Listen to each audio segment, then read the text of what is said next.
Have you ever imagined a sea turned red, where Christian galleys clash against Ottoman might in the ultimate naval showdown? But what if this battle decided the fate of Europe?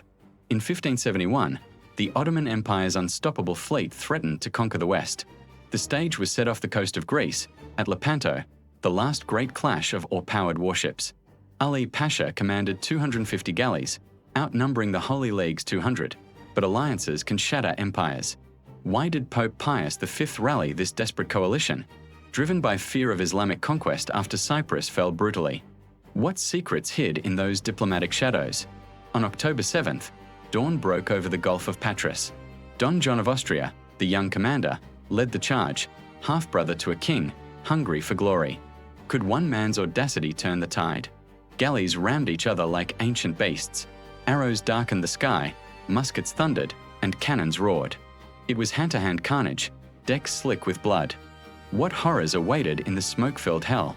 Then, the unthinkable happened. Chained Christian slaves on Ottoman ships rebelled mid-fight.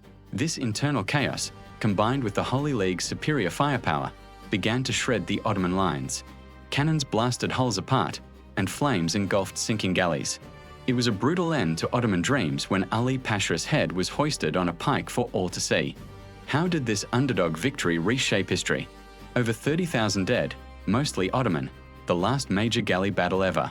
It halted Ottoman naval dominance, saving the Mediterranean for Christendom. But was it divine intervention or sheer guts? The echoes of Lepanto still ripple today. What if the Ottomans had won?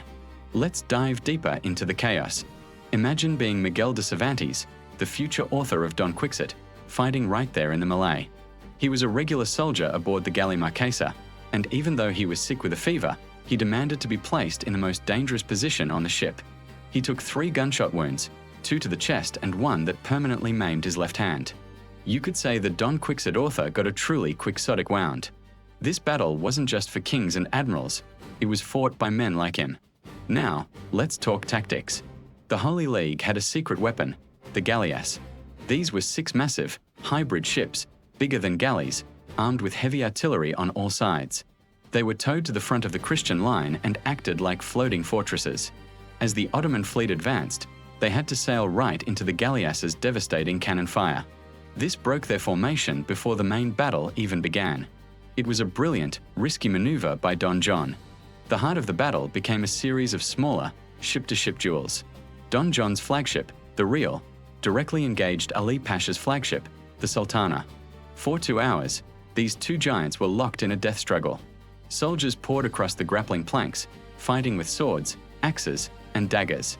Reinforcements from other ships joined the fray, turning the water between the flagships into a floating bridge of bodies. This was the turning point.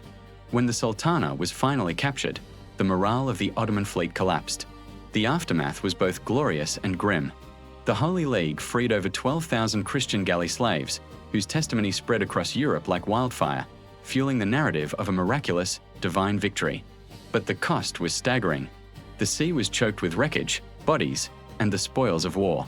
The victory was celebrated with feasts and parades across Europe, but for the thousands who lost their lives, it was a tragedy of epic proportions.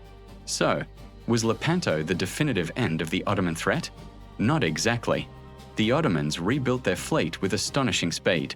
A Grand Vizier famously told the Venetians, "In sinking our fleet, you have only shaved our beard. It will grow back. But in taking Cyprus from you, we have cut off your arm. It will never be replaced." And he was partly right. The Ottomans continued to be a major power.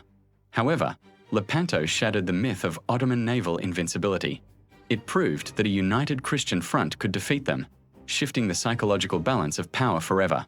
It marked the end of all-powered naval warfare and ushered in the age of sail and cannon, fundamentally changing how wars would be fought at sea. The battle wasn't just a military victory, it was a cultural and symbolic turning point that bolstered European confidence and identity for centuries to come. From the courage of a feverish rider to the tactical genius of a young prince, the Battle of Lepanto is a story of desperation, innovation. It reminds us how a single day can alter the course of history.